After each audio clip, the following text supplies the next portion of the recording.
اس کائنات کی سب سے ایلیٹ چیز ایمان ہے، جس کے اوپر ہمیشہ کی کامیابیوں اور ناکامیوں کا فیصلہ ہونے والا ہے۔ تو آپ کیا سمجھتے ہیں کہ آپ کو یہ راہ چلتے فٹ پاتھ پہ گری پڑی مل جائے گی؟ اس کے لیے کوئی ایفرٹ پٹ نہیں کرنی پڑے گی۔ اور دنیا میں جس چیز کی منفعت چند سالوں کے لیے ہو، وہ بھی اتنی ایفرٹ پٹ کرنے کے بعد ملتی ہے، اور جس سے ہمیشہ کی کامیابیاں آپ کا مقدر ہونے والی ہیں، آپ سمجھتے ہیں کہ وہ آپ کو چنگے جی لگ جائے گی، مفت میں مل جائے گی؟ نہیں، ناٹ ایٹ آل۔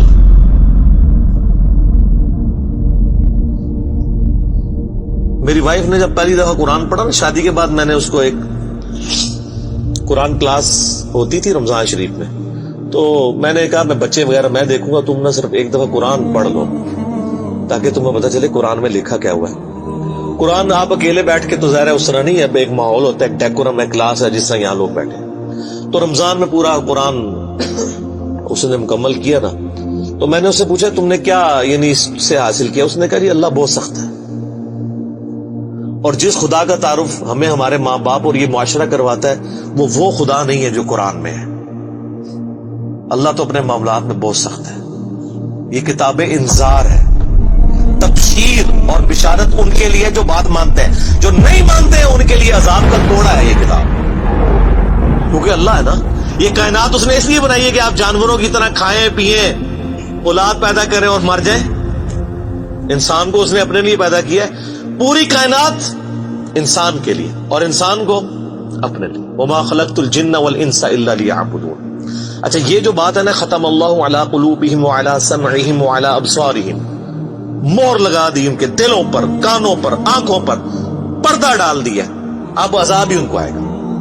یہ آپ نے اگر بات سمجھنی ہے نا تو آپ پارہ نمبر 7 کے آخری صفحے پہ آ جائیں۔ سورۃ الانعام میں آیت نمبر ہے 110، 7ویں پارے کی آخری آیت، آپ کے یہ بلو والے قرآن میں 142 نمبر پیج کی آخری آیت 110 نمبر۔ وَنُقَلِّبُ أَفْئِدَتَهُمْ وَأَبْصَارُهُمْ، ہم پھیر دیتے ہیں ان کے دلوں کو اور ان کی آنکھوں کو، عقل اور ان کی آنکھوں کو، کہ وہ حق بات قبول نہ کریں۔ حق سے اللہ فرماتا ہے کہ میں ان کو حق سے اندھا کر دیتا ہوں۔ کما لم یؤمنوا بہ اول مرہ، جس طرح کہ انہوں نے بھی تو پہلی دفعہ جب ان کے اوپر حق کھلا تھا انہوں نے ایمان لانے سے روگردانی کی تھی نا، اب یہ چاہیں گے بھی نہ تو میں ان کو اسلام کی طرف نہیں آنے دوں۔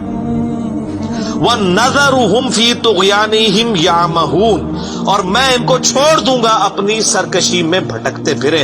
وَلَوْ أَنَّنَا نَزَّلْنَا إِلَيْهِمُ الْمَلَائِكَةَ، اور اب اگر فرشتے بھی ان کے سامنے نازل ہوں، وَكَلَّمَهُمُ الْمَوْتَى، اور مردے قبروں سے نکل کے ان کے ساتھ بات کرنا شروع کر دیں، وَحَشَرْنَا عَلَيْهِمْ كُلَّ شَيْءٍ قُبُلًا، اور ہر چیز جن کا ان سے وعدہ کیا تھا ان کی آنکھوں کے سامنے آ جائے، قیامت بھی، عذاب بھی، سب کچھ بھی، ما كانوا ليؤمنوا، پھر بھی ایمان نہیں لے گے۔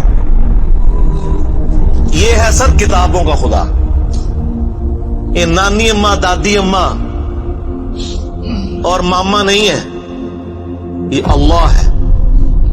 کتنی سختی ہے کہ فرشتے بھی، آپ مجھے بتائیں کسی سے مردہ نکل کے قبر سے کہے کہ میری تو پھینٹی لگ گئی ہے، آپ کو تو پوری زندگی نیند نہیں آنی ہے، لیکن اللہ فرما رہا ہے پھر بھی ایمان نہیں لے کے آئیں گے، کر لو جو کر، یہ اللہ کہہ رہا ہے۔ الا ان یشاء اللہ، ہاں اگر اللہ ہی چاہے زبردستی کسی کو اس طریقے سے ہدایت دے تو وہ الگ بات ہے۔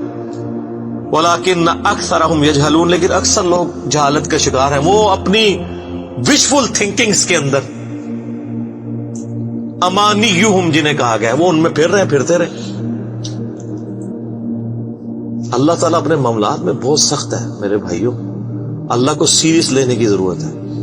ظاہر ہے اس کائنات کی ایک ہی حقیقت ہے، وہ اللہ ہے، اگر اس کو کوئی سیریس نہیں لیتا تو اللہ تعالیٰ کے لیے کیا ہے؟ وہ تو اپنے نبی سے 3 دفعہ قرآن میں کہلوا رہا ہے، قل انی اخاف ان عصیت ربی عذاب یوم عظیم، اے نبی تم فرما دو کہ بالفرض اگر میں بھی اپنے رب کی نافرمانی کروں تو مجھے خود اس بات کا ڈر لگا ہے کہ بڑے دن کا عذاب مجھے بھی آ پکڑے گا۔ جی سورۃ الانعام، سورہ یونس، سورہ الزمر، 3 سورتوں میں یہ ایک آیت 3 دفعہ آئی ہے۔